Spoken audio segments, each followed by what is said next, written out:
Good morning everyone. Gillz Mentor की officially YouTube channel पर मैं आप सबका वेलकम करता हूं। रोजगार समाचार के आज के एपिसोड के अंदर सबसे पहली न्यूज़ आप सबके लिए और ख़ास तौर पर जो स्पोर्ट्स पर्सन है उनके लिए बहुत ही अच्छी न्यूज़ है। आपको बताऊंगा पूरी जानकारी कि रेलवे ने एक वैकेंसीज का नोटिफिकेशन आउट किया है, कौन कौन यहाँ पर फॉर्म भर सकता है, क्या क्या एलिजिबिलिटी रखी गई है, आपका सिलेक्शन कैसे होगा, कंप्लीट में इस सेशन में आपको जानकारी देने वाला हूँ। अगर आप चाहते हैं कि आप तक ऐसे ही सरकारी नौकरी के संबंधित आप तक अपडेट सबसे पहले पहुँचे और इसके साथ में फ्री ऑफ कॉस्ट क्लासेस के नोटिफिकेशन भी आते रहें, तो आप इस चैनल को आज ही सब्सक्राइब कर लें। सब्सक्राइब करने के साथ में बेल आइकन को जरूर प्रेस करें। और अगर आप चाहते हैं फ्री में स्टडी मटेरियल लेना तो डिस्क्रिप्शन बॉक्स में दिए गए हमारे इंस्टाग्राम, टेलीग्राम, व्हाट्सएप ग्रुप को ज्वाइन करना नहीं भूलिएगा।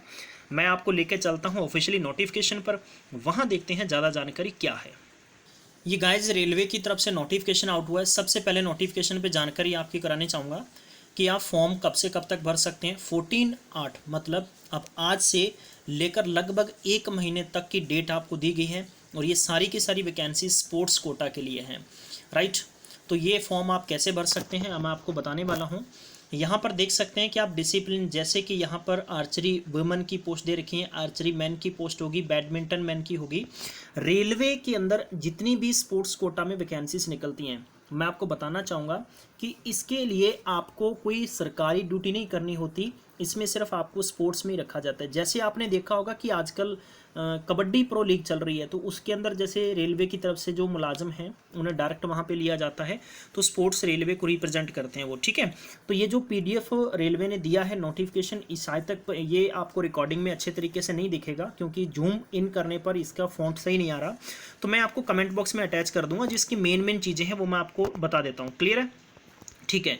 तो यहाँ पर 21 पोस्ट की अलग से जानकारी दे रखी है। एज की बात करते हैं तो 18 से 25 साल आपकी एज रखी गई है और ये age as per the government rule regulation के मुताबिक आपको एज में छूट मिलने वाली है, ठीक है। जो ग्रेड पे की बात है, यहाँ पर 2800 और 2400 ग्रेड पे दे रखा है, ठीक है।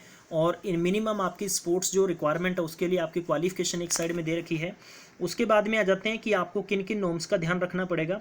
जैसे यहाँ पर इनमें दो तरीके से, जैसे 2800 ग्रेड पे हैं या 2400 ग्रेड पे हैं, उनके लिए जैसे यहाँ पर देख सकते हैं आप, एज कैटेगरी है, इवेंट है, तो ये आपके लिए रखे गए हैं, ठीक है। अब इसमें कुछ और आगे इंपॉर्टेंट चीज़ें आती हैं कि जैसे यहाँ पर डिसिप्लिन और category list of junior national championship recognise RSPB, उसके लिए जो यहाँ पर है अंडर जो एज ग्रुप है अंडर 19 और अंडर 21 के लिए रखे गए हैं। ये वैकेंसीज रिजर्व रहने वाली है और ये ओपन रिक्रूटमेंट की बात हो रही है, ठीक है। एजुकेशन क्वालिफिकेशन आपके पास यानी यहाँ पर दे रखा है कि 12th और फिर 2400 ग्रेड पे के लिए भी 12वीं दे रखी है और उसके बाद में आपकी 2800 ग्रेड पे के लिए ग्रेजुएशन और इसके एक बराबर अगर आपके पास डिग्री है तो वो कैंडिडेट फॉर्म भर सकते हैं। अब आपको फॉर्म कैसे भरना है? फॉर्म इसका ऑनलाइन नहीं ऑफलाइन भरना है। आपने क्या करना है कि रेलवे की वेबसाइट से या कहीं बाहर से आप अपना फॉर्म ले सकते हैं। फॉर्म लेकर आपको जनरल कैटेगरी और OBC वालों को 500 रुपये का एक डिमांड ड्राफ्ट बनाना होगा। इसके अलावा जैसे कि अदर कैटेगरी हैं, SC ST हो गया, एक्स सर्विसमैन हो गया, ठीक है, तो वो कैंडिडेट या PWD कैंडिडेट हैं तो आपके पास 250 रुपये का एक बनाना है आपको ड्राफ्ट। और ये आपको कहाँ पर भेजना है बताना चाहूँगा कि बैंक ड्राफ्ट है वो करना है आपको FA&CAO south eastern railway, right, ध्यान रखिएगा, साउथ जो ईस्टर्न पार्ट है रेलवे, गार्डन रीच, तो ये आपका रहेगा 70043 payable to the GPO Calcutta के नाम से आपने चेक बनवाना होगा, राइट। तो ये चेक का मतलब कि डिमांड ड्राफ्ट बनाना होगा आपने और वहीं आप कहाँ फॉर्म भेजेंगे और फॉर्म का एड्रेस यहाँ पर दे रखा है, मैं आपको यहाँ पर बता देता हूँ, ये एड्रेस दे रखा है आपको, ठीक है, यहाँ पर आपको भेजना होगा। तो अच्छे तरीके से मैं आपको नीचे दे दूंगा कमेंट बॉक्स में, जहाँ से आप डाउनलोड करके इसको पढ़ सकते हैं। यहाँ पर इन्होंने दे रखा है कि डिस्ट्रीब्यूशन ऑफ मार्क्स कैसे रहने वाले हैं। आपके स्पोर्ट्स अचीवमेंट हैं एज नॉर्म्स रहें उसके 50 मार्क्स रखे गए हैं। गेम्स स्किल और फिजिकल फिटनेस के संबंधित आपके 40 मार्क्स हैं, इसमें कि मिनिमम 25 आपको क्वालिफाई के रखे गए हैं, ठीक है। एजुकेशन आपने कर रखी है, जैसे कि मान लीजिए जिसने 12th कर रखी है उसके अलग मार्किंग है, ग्रेजुएशन है तो उसके 10 मार्क्स मिलेंगे आपको, अपर क्वालिफिकेशन उसके भी आपको मिलने वाले हैं, ठीक है। मिनिमम क्वालिफिकेशन की बात है तो 1900 ग्रेड पे और 2000 के लिए तो 85 रखा गया है और जिनकी बात करते हैं 2400 और 2800 ग्रेड पे उनके लिए 70 मार्क्स आपके सभी जो डॉक्यूमेंट्स और फिटनेस और आपकी क्वालिफिकेशन से बनने जरूरी हैं। ये आपका परफॉर्मा रहने वाला है, नीचे मैं आपको दिखाना चाहूँगा, ठीक है। आप इसको आराम से रेलवे की वेबसाइट से भी निकाल सकते हैं, साउथ ईस्टर्न रेलवे से, ठीक है, अदरवाइज आप मार्केट से भी ले सकते हैं। अब मैं सेकंड आपको दिखाता हूँ नोटिफिकेशन। ये सेकंड नोटिफिकेशन है, ये वेस्टर्न रेलवे के लिए है दोस्तों। इसमें आपका फॉर्म 14 12/8 से लेकर 13/9 तक आपको भर के भेजना होगा। इसमें भी आप देख सकते हैं एथलीट मैन हो गया, एथलीट वीमेन हो गया, क्रिकेट वीमेन हो गया, ठीक है, फिर रेसलिंग हो गया फ्री स्टाइल के अंदर, और फिर रेसलिंग हो गया जैसे कि इसमें दे रखा है कि रोमन के अंदर, राइट। इसमें एक एक पोस्ट की बात है। फिर 16 पोस्ट है लेवल 2/3 पे मैट्रिक 19,900 से लेकर 63,200 तक का जो स्केल होगा उसमें आप देख सकते हैं एथलीट मैन हो 800 मीटर, 1500 मीटर, 500, 5000 मीटर, 10,000 मीटर, ठीक है, डिस्क थ्रो के हो गए, हाई जंप हो गया, लॉन्ग जंप हो गया। इसके अलावा जैसे कि दे रखा है यहाँ पर जेवलिन थ्रो के लिए है। एथलीट विमेन की बात है 400 मीटर, 800 मीटर, 1500 मीटर, 400 मीटर, ठीक है, 5000 मीटर, 10,000 मीटर और हाई जंप के लिए है। क्रिकेट में ऑलराउंडर हो गया स्पिनर, ठीक है, स्पिनिंग ऑलराउंडर चाहिए, और ओपनिंग बैट्समैन हो गया, लेफ्ट आर्म स्पिन हो गया। तो ये आप देख सकते हैं गाइस।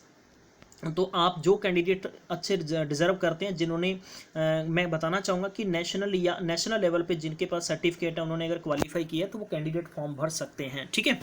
यहाँ पर जो आपकी ग्रेड पे है वो अलग अलग तरीके से रखेगी। एलिजिबिलिटी की बात करते हैं तो 13/9/2019 तक आपकी क्वालिफिकेशन पूरी हो जानी चाहिए, ग्रेजुएशन होनी चाहिए लेवल 4 और लेवल 5 के लिए, लेवल 2 और 3 के लिए आपके पास 12th होनी चाहिए, वो कैंडिडेट यहाँ पर फॉर्म भर सकते हैं, ठीक है।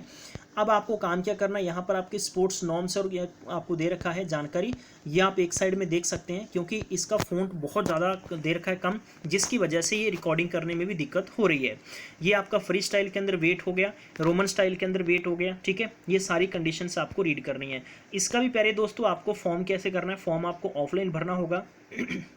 सेम आपकी कंडीशन रहने वाली है कि आपको 500 रुपये का, यानी ऑल द कैंडिडेट एक्सेप्ट, जैसे कि SC ST को छोड़कर, यानी जनरल और OBC कैंडिडेट 500 रुपये भरेंगे, 400 रुपये आपको रिफंडेबल होगा, और other SC ST ex serviceman 250 रुपये भरेंगे, 250 ही आपको मिल जाएंगे वापस से, ठीक है।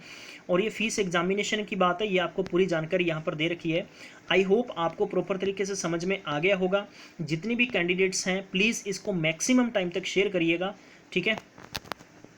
और बल्कि एक इन्होंने ऐसी भी इन्फॉर्मेशन यहाँ पर दे रखी है, ये जो वेस्टर्न के लिए है दोस्तों, इसमें आप क्या काम कर सकते हैं, आप ऑनलाइन फॉर्म भरेंगे तो इसका लिंक मैं आपको कमेंट बॉक्स में दे दूंगा, जहाँ से आपके लिए बहुत ईजी होगा, वहाँ क्लिक करके पूरी जानकारी आप ले सकते हैं, ठीक है। तो आप सबका बहुत शुक्रिया कि आप सब ने हमें बेशकीमती समय दिया, और इसके लिए तो आप ज़रूर शेयर करिएगा ताकि हर एक कैंडिडेट तक इसकी जानकारी पहुँच जाए। And thank you so much guys. मैं मिलूंगा नेक्स्ट अपडेट में, तब तक ख्याल रखिएगा। Take care, bye bye and have a nice day. पढ़ते जरूर रहिएगा।